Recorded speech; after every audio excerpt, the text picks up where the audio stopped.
In terms of your sort of profile across science, politics, academia, which ones have you noticed the most change in? That's a really interesting question. I think all three have changed massively. Politics, for all of us, we can see that very clearly.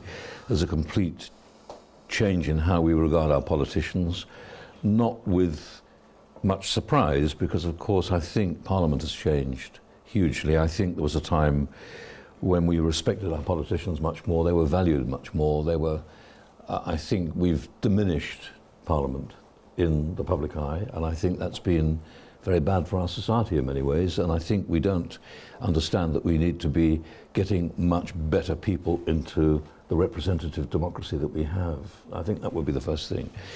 But I suppose, obviously, as a scientist, I would have to say Homo sapiens has been on the planet for 100,000 years, we think. The genes that made that brain 100,000 years ago are the same genes that all of us have got in this room. But what's extraordinary when you consider that it was 96,000 years before we actually invented writing. And now you have to say that the progress of the human mind is so rapid that we have no way of predicting where we're going to be in the next 5 years. At the time of Hamlet, for example, in 1599, you could argue that Shakespeare might have stood on London bridges and looked at the South Bank and said, that's not going to change in my lifetime. He would have been wrong, of course, because the Globe Theatre burnt down. But I mean, basically, we don't live in that kind of world anymore. And I think, very briefly, I think that the biggest single thing that's probably happened has been the advent of massive technology. So we could never have seen that at the time of the Renaissance or at the end of the medieval period. And things were relatively slow.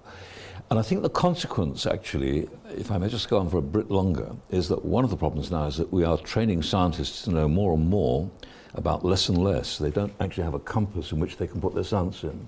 And at the time of the start of the Royal Society, and more recently, perhaps in the Victorian period, there was a notion that you really were part of your society in a different kind of way, and there was a relevance to your society. And now I think we don't even have time to think about the ethical issues of what we're doing properly. Yeah, really interesting. John, from a news perspective, I mean, there's so much around sort of how social media, how newer media companies are now changing the environment. From your experience as someone who's been to Iraq, Afghanistan, China in the late 80s, what would you say has changed in the way that news has been reported over the last couple of decades? Well, I mean, I'd like to get back a bit beyond that, really. I think that ever since the 70s, you can see a shrinking of interests on the part of a mass audience, and a decline in the amount of attention, a decline in the attention span of that audience, which gets tighter and tighter and shorter until now, we're really down to talking about perhaps quite big subjects in 140 characters. Well, okay, 280 now, but you know what I mean.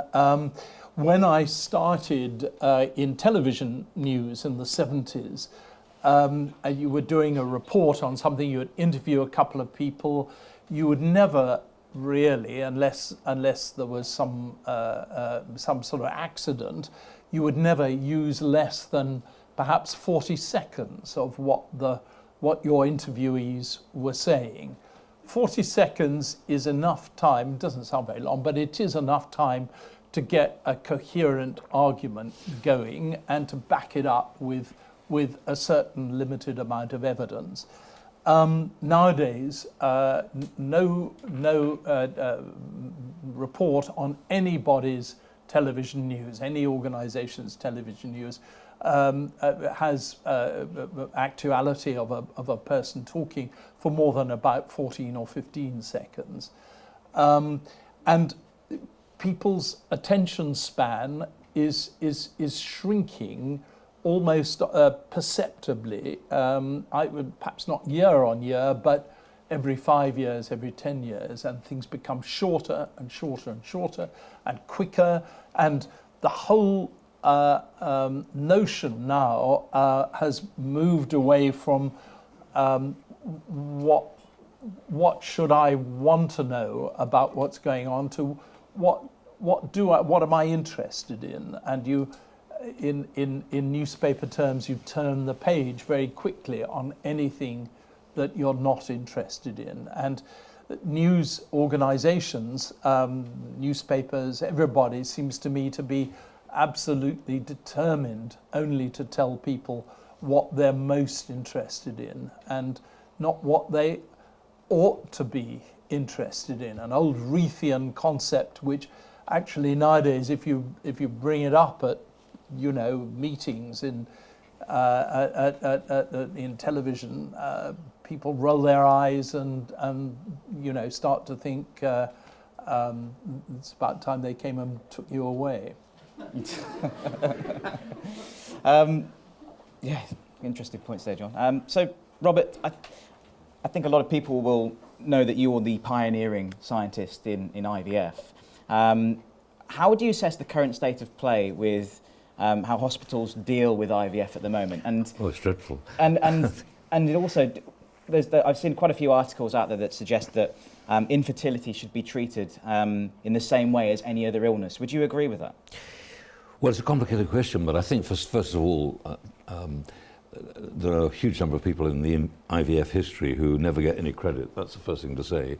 And a few people have taken on the banner. But the real innovators were two people I can think of. One was an amazing man called M.C. Chang, who came from China, did a PhD in Cambridge, and about 20 years before we got round to doing it in humans, he'd had different IVF going in 5 different mammalian species. And actually we used his work almost identically. And the other person, of course, inevitably was a female. We never give women scientists, and Anne McLaren, who was an extraordinary figure. I was terrified of her, but she was, when I went to see her, because I couldn't get human embryos to work, I said, how do you do it with your mice? And she said, when they, in my case, when they don't fertilize, I think it's something to do with the sunspots, she said, which was a wonderful way of saying, I haven't got a clue. And I remember years later, when I got to know her better, she was pretty fed up with the scene. We were in a huge auditorium in Atlanta, and every medic getting on the podium was boasting how much better their results were than anybody else's. And there was this little voice next to me. She was then about 80. And it was in a darkened room at 5 o'clock in the afternoon, and she said, "Robert, I'm bored." And I said, "What do you mean?" She said, "Well, couldn't we do something?" I said, "What do you want to do?" I said, we can't leave." She said, "Couldn't we go dancing?" So basically we left at 5 o'clock in the afternoon and went to the nearest nightclub in Atlanta. And those people are forgotten. They were amazing role models. And I think there was an altruism there. Now it's become a massive industry. It's a terrible market. And I think the clinical pioneers, so many of them just went private because there was so much money to be made. They claimed that they couldn't get research grants. It's completely untrue, because of course we could get research grants, and indeed certainly my work was dependent entirely on charitable and research grant money. And I think it was a cop-out. So very briefly at industry now, frankly, everybody thinks in vitro fertilization is a treatment for infertility. There are far cheaper treatments. Many of them are much better. Nobody makes a diagnosis anymore because there's an underlying cause for infertility. There may be one of 100 causes.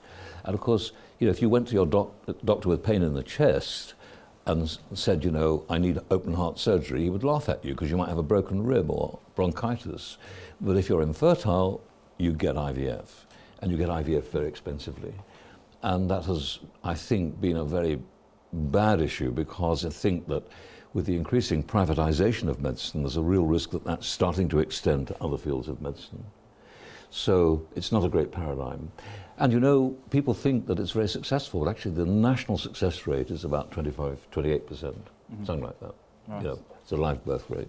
So it's not improved massively since I retired from clinical practice. But the research is still interesting, but there's not enough of it. Sure. I wanted to move on to a few more current events now, and a few more sort of topical issues really at the moment. And the one thing that news media is particularly obsessed with at the moment is Brexit, and how it's going to affect the UK after we leave the EU, whether the customs union will have any impact on how we trade in the future. I just wanted to get your thoughts, John, you first, on whether you think the UK will be better off out of the EU.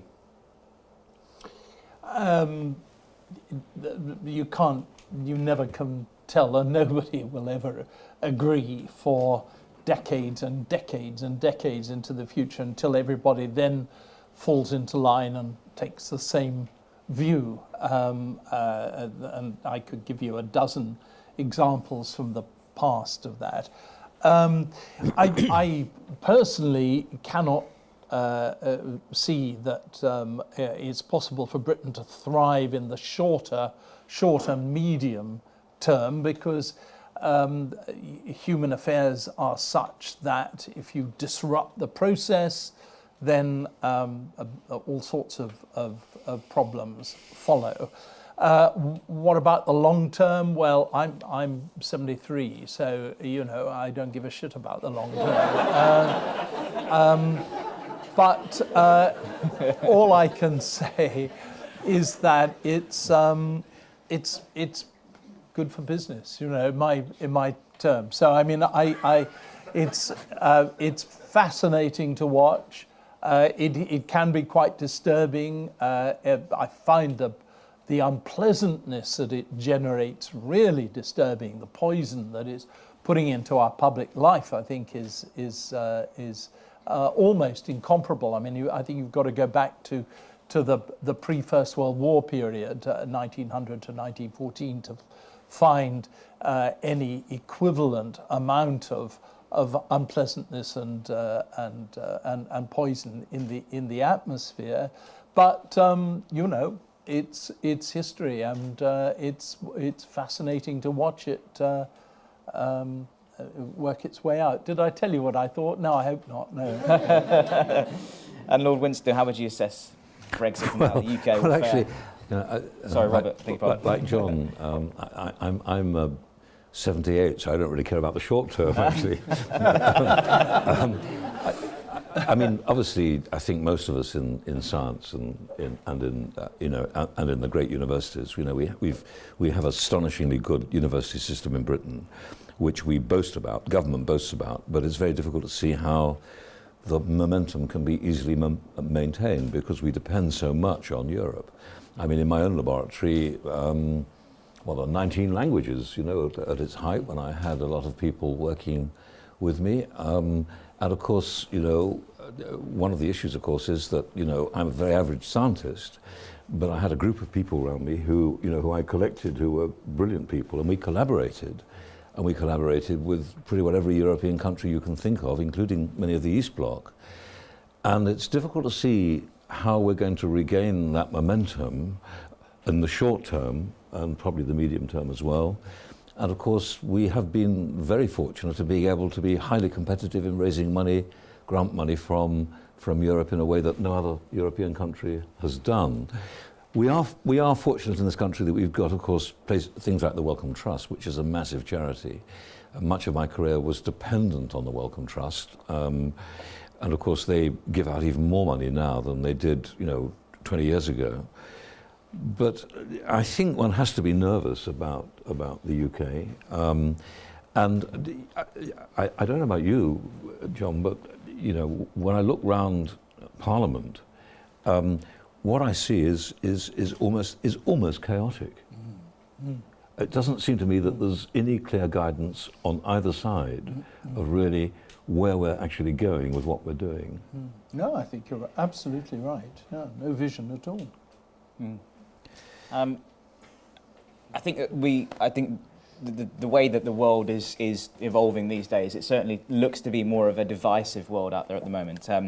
We've seen how President Trump's tweets and his actions have caused huge problems across the world, huge issues around liberalism and the rise of populism, and the rise of Russia now particularly as well is quite an interesting aspect. So in terms of how sort of the world is becoming more divisive, John, from your understanding of how conflict has been in the past to how it sort of is at the moment. Do you think it's very real, the threat of Russia, the threat of Syria, the threat of, all these potential wars springing up? I don't actually, no. But Robert and I have lived more than half of our lives under the imminent threat, apparently imminent threat of all-out thermonuclear war, and that collapsed finally in 1991, and the world is a more peaceful place since then. May not seem it, but if you look at the number, I started work, as I said, in 1966. There were at least twice as many wars going on in 1966 as there are today. And if you talk about terrorism, the terrorism of the 1970s, many-headed hydra of terrorism, was far, far greater than any problem that exists today. Things are very different, and this is a much richer world. It's a world which is lifting itself out of poverty. Okay, fine. Most of the people that have been uplifted from poverty are in China and India, so it's that has particular reason. But nevertheless, the numbers are enormous. We seem to be solving some, at least, of our problems through science and technology in a way that seemed impossible in the 1960s and 70s. So when I look at the world, I look at it perhaps again slightly differently from people whose experience is really from the start of the century onwards. When I look at Russia, I don't see the great superpower of the past. I see a greatly diminished country which is just simply doing its best, a song and dance act to try to convince everybody that it is what it once was as the Soviet Union. It's not very convincing if you knew what the Soviet Union was like and how it is. So all these seemed. I mean, what's happening in Syria is absolutely appalling, and it is one of the worst and nastiest wars that I've had the misfortune to report on. That certainly is true, but it won't. It's not there for much longer. The ISIS has been really effectively stamped out in Syria and beyond. And we're looking now at the aftermath of it. We're looking at the latter stages of the Syrian war. So in those terms, I'm quite gloomy about British and Western attitudes and the way that things are changing. But in terms of the actual sort of positivity of everyday existence, I'm really rather encouraged by what I see. Robert, would you agree that the world is a more divisive place, in your opinion? Oh no, I'm actually, having been quite pessimistic this morning. I'm actually an optimist about. I mean, I'd rather live now than in 1918, and I'd rather live now, for example, than 1618 at the time of the 30 Years' War start. I mean, I think we progressively improve. And I think, John, you've hit it absolutely right. Of course, we're bringing much of the world out of poverty. I don't think it's just the science and technology. I think it's actually more stable governments, of course, make a massive difference. Yes. So wherever you start to have women's rights, better health care, you start to reduce population, and you do all the sorts of things that we're most worried about, of course, actually improve. It's not contraception, of course, which changes healthcare. It's actually having better facilities and better education and women who are much more in charge of things and so on. So I think that we are beginning to understand that. We've got a long way to go. We have to understand that we do have a duty to make sure that we continue to support parts of the world that can't manage on their own at the moment, And we have to recognise too that we can't afford to sell our technology too dearly to them. We actually have to make sure that they have that technology and they use it with their own control and their own purposes. That was a risk, of course, for example, with modified crops, genetically modified crops, when, of course, we thought it has a big profit margin. But actually, of course, it's up to the people who are starving in Africa to work out how they're going to use those technologies to control their own environment. And I think we're beginning to learn that. Mm-hmm. Another big factor around at the moment, very topical, is the Me Too hashtag that's been going around, the sort of almost repenting of oppression from various powerful figures, male figures in industries in across, you know, the public world, media particularly. From your experiences of working in the top levels of your disciplines, do you think that this sort of thing needed to happen? Do you think change needed to happen from, you know, from the top end down, if you like? Yeah, I mean, I think that we're in long-term retreat from imperialism of every type, political imperialism, but also sexual imperialism. And I can't see anything wrong with that. I mean, that just seems to be the right direction to go in and the right process. I mean, it's painful. It's quite painful when you see people around you who are not selected for jobs because they're the wrong sex. That is quite painful. On the other hand, you have to have some kind of changing process to allow society to be different and better. And so, you know, I'm not saying it's painless. It certainly isn't. But we are in the throes of a long-term revolution, which can only be a good thing, of personal control over people that's unreasonable, that's based on the wrong bases, right through to the way that we run our lives as individuals. And I think it's all to the good. I really do. But it is just a bit painful while it's happening. Mm-hmm. Robert, how would you assess the current situation with that?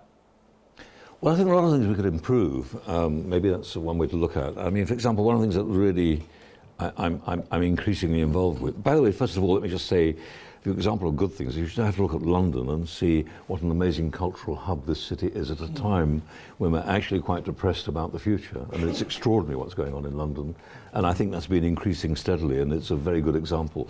But if you really wanted one thing I would target, I would argue that the human brain is most plastic when we're youngest. And the really shocking thing in our society is how we completely undervalue primary school education.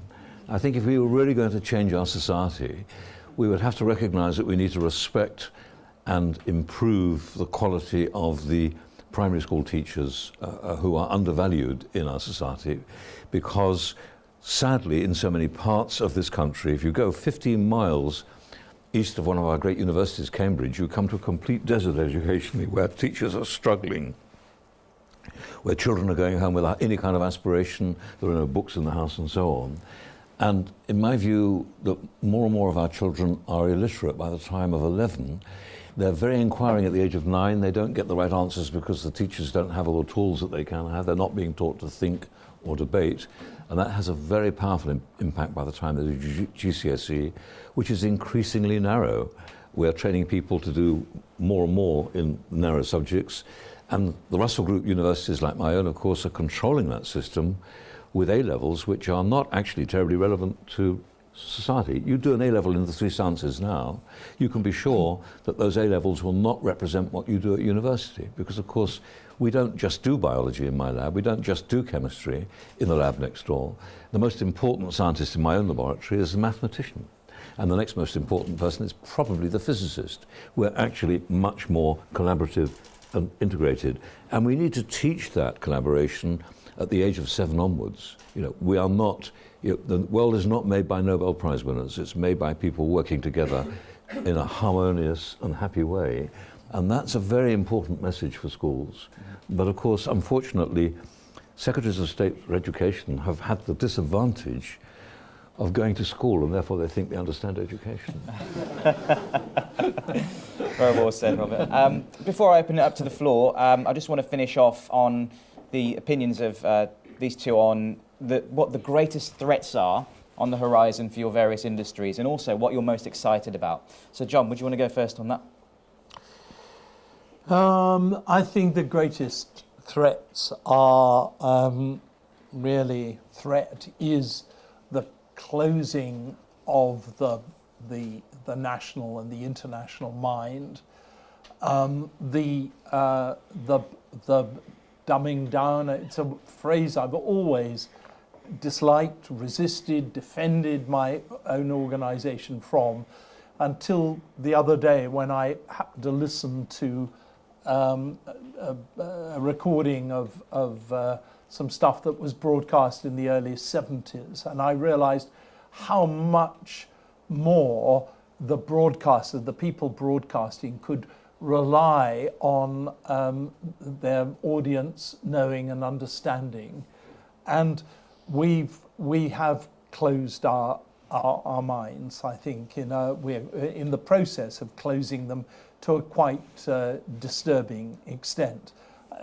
There's a million reasons for it, and it's tempting to pull out one or two and blame individual aspects of this, but the whole effect is to make us, weirdly, at a time when we have more information than at any stage in human history, it makes us less interested in it and less aware of what's going on in other places.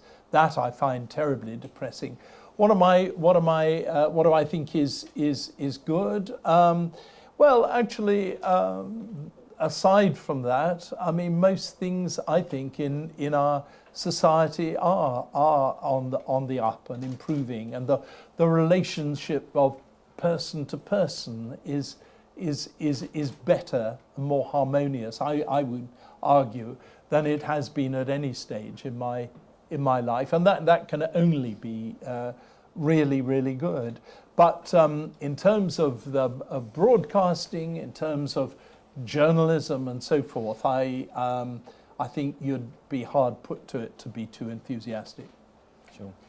And Robert, from yourself, what would you say is the most existential threat, if you like, on the horizon, and what are you most excited about in the future? Well, it's a wonderful question. I think let's just answer it philosophically. Perhaps the biggest problem we deal with is uncertainty. And you know, if you take, for example, this ridiculous debate between religion and science, they're both perfectly reasonable disciplines for different people. They're both about uncertainty. In science, we do science because we don't know where we've come from, we don't know where we're going to, we don't know what's around us in this universe which appears to be expanding, but maybe next year we'll find that it isn't. And the same thing, of course, applies to religion. We're uncertain about where we've come from, where we're going to, and what's around us. And they're both we probably should respect different aspects of these philosophies. Interestingly, the reason why I say that to you, of course, is that in both cases, both religion and science are actually at their most dangerous when they're certain. And that's the big problem, because of course scientists are very certain, and to come on to one of the things that's really I'm finding fascinating about it, I'm now modifying the genes of large animals to try and make transplantable organs, kidneys, hearts, lungs, livers, for example, which might be not recognized by the human immune system. You can't make an artificial heart really well, but an animal's heart, like a pig, would work perfectly well in the human body if it was not to be rejected. And we can control those cell surface antigens. I don't want to go into the techniques, but it is possible to do that by modifying the genetics. The trouble, of course, is that if you can modify the genes of a pig, why not make the same thing in a human? And scientists are now talking about editing genes with CRISPR to abolish diseases. It's rubbish, of course. It is the arrogance of scientists. And the truth is that, first of all, CRISPR is not nearly as reliable as they're claiming. I know from my own case, and there are many examples where it isn't. But once you start doing that, you start thinking about enhancing the human genome. And there's no doubt we now understand many candidate genes for musicality, for memory, for intelligence, and so on. And I think one of the issues here is that that becomes an increasing reality. Now, I don't think we're going to populate the world with vast numbers of soldiers or people who are clones, but it changes our attitude towards humanity. And if we have superhumans, what value then is the basic ethic, the value of human life? That is a problem. And you know, very briefly, because it just chimes in with what you said just now, you'll remember in 1974, Jacob Bronowski broadcasting that amazing series, The Ascent of Man. And I think in program 10, he goes to Auschwitz. He didn't want to go there, and he refused to stay overnight. He would not actually rehearse the piece to camera before he said it. But he walked towards the pond where the ashes of people who had been destroyed at Auschwitz were. And he stood in the pond in his three-piece suit up to his ankles. And he said, this was not caused by science. Well, that's arguable, but he said it was caused by the arrogance of scientists, the certainty. And you know, that is a very important message for us, because now we're so ready, because of this short-termism and because of this this ability to take the brief soundbite, which you're complaining about, absolutely rightly. It does program people's minds. We risk actually just accepting so many of these things without really looking at the underlying issues and the mechanisms. And to my mind, that's a very big issue for us. Thanks very much, guys.